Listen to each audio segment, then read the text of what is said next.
You light up my life. I'm not going to have a singing career at all.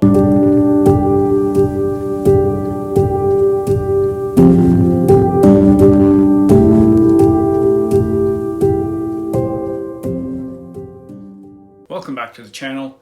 Dog Walker Dave here. Today I'll be going over my review of the Biolite 330 headlamp. In this video, I'll be going over the good, the bad, and the ugly.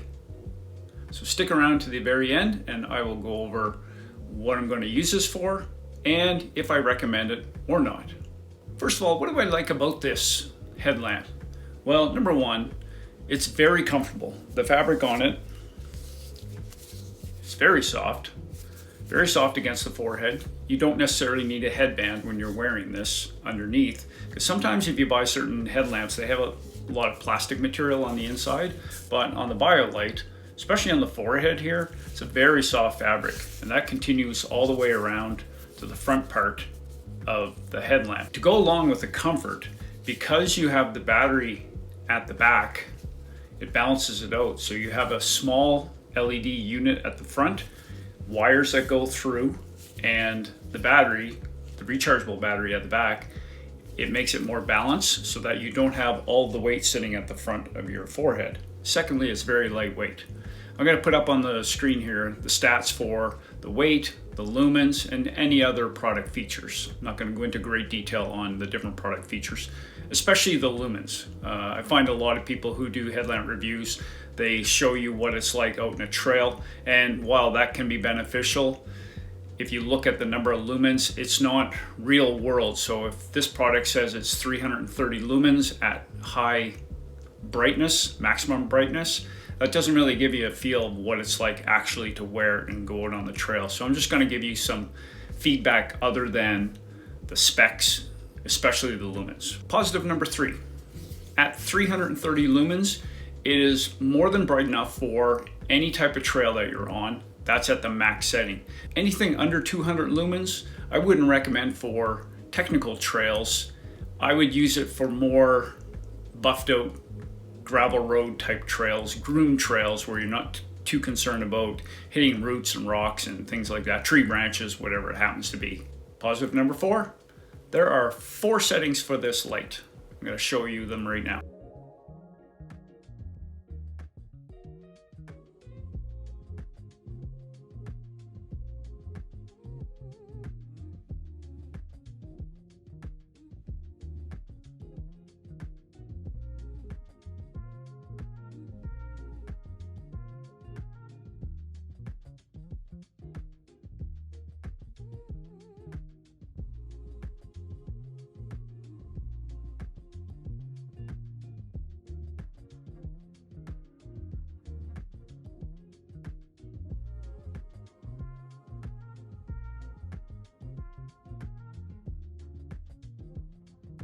Positive number 5, it's a rechargeable light, so you don't have to worry about getting AAA batteries or AA batteries or whatever.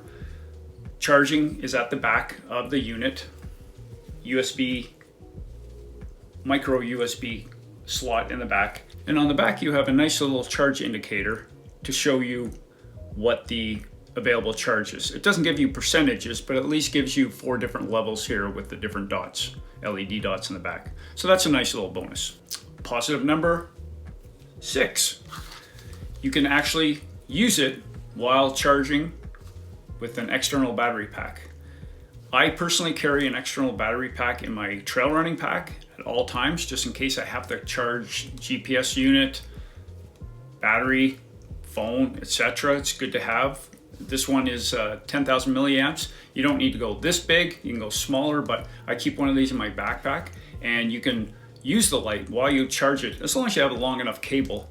So you can have a long enough cable, keep this in your backpack, have the cable go up in behind, plug into the back of your headlamp, and then you can keep using it. Because if you're out there for really long adventures, or depending on what time of year you're going out, if you're going out in the winter in the northern hemisphere, it gets dark pretty early. You might be using it at 5 p.m. and going out for a trail run, and it's dark by that time. So you don't necessarily have to use it overnight So it's good to have the ability, if you're going out there for long adventures, to be able to charge it on the go. Because the battery on this is not swappable, meaning you cannot take out this battery and pop in a new one as you can with some other headlamps. So what's the not so good for this headlamp? The adjustability, it's nice to have the adjustability and you adjust it on both sides of this, but it's not a very easy system to adjust. I realize you're only paying, in this case, $60 Canadian to have this headlamp. And if you get something like a Silva headlamp and you're spending a lot more money on it, but they have a different system for adjusting. Even the Black Diamond, my other one that I'll show you in a bit here, it's a lot easier to adjust because it's one simple pull across. The not so good. Number two, I said the rechargeability is a good, it is also a not so good.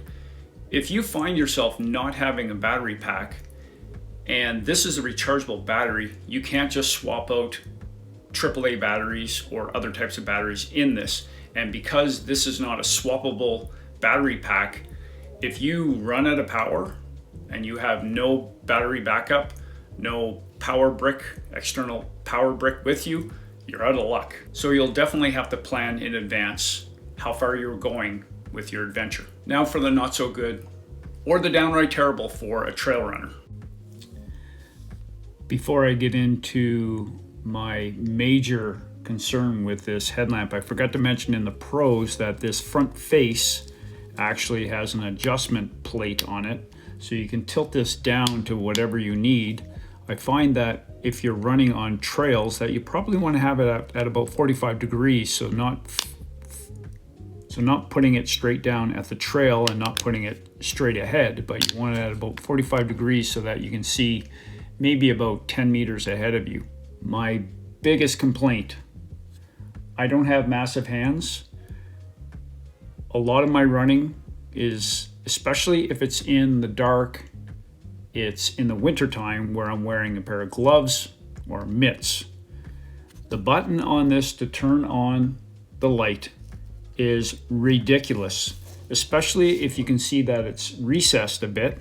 It's got a little protective lip on it, which is kind of nice, but to actually get in and turn this light on the fly, it's, again, ridiculous how small that is. If you compare this one to my 10-year-old Black Diamond headlamp, if you compare the size of the two buttons, that Black Diamond here, nice rubber touch to it, this one on the Biolite, how small that is, I'm going to pick up the Black Diamond every single time. I do realize when they were designing the Biolite that they may have had other things in mind. Hikers, being around the campsite, fixing underneath the sink in your kitchen, lots of other different uses, but for trail running, it is definitely. So overall, am I going to recommend this for trail running? Absolutely not. It's bright enough, it's comfortable enough, but those two big not so good drawbacks, the button placement, the size of the button on the front to adjust it, and also the ability to switch out the intensities while you're running is a royal pain in the you-know-where. So I would definitely not recommend this for trail running. I was lured in by the rave reviews on Instagram ads and saw the reviews on the Biolite website, and I believe it was close to a 5 out of 5 at the time I purchased this. And I do realize that I only paid $60 Canadian for it, but I'm gonna stick to using this for camping, possibly some hiking, maybe some running around the neighborhood in the wintertime or at night, but I'm definitely not going to use this for trail running. I will stick to my trusty Black Diamond for now until I switch out to something like a Petzl Neo or one of the offerings from Silva, as they are much more suited to trail running. Those are my thoughts on the Biolite 330 headlamp. If you found this video educational and informative, please consider subscribing to the channel, giving it a thumbs up. Thanks for watching, everyone. Have yourself a wonderful rest of your day. Peace. You can see what a royal, sorry, you can't see right now.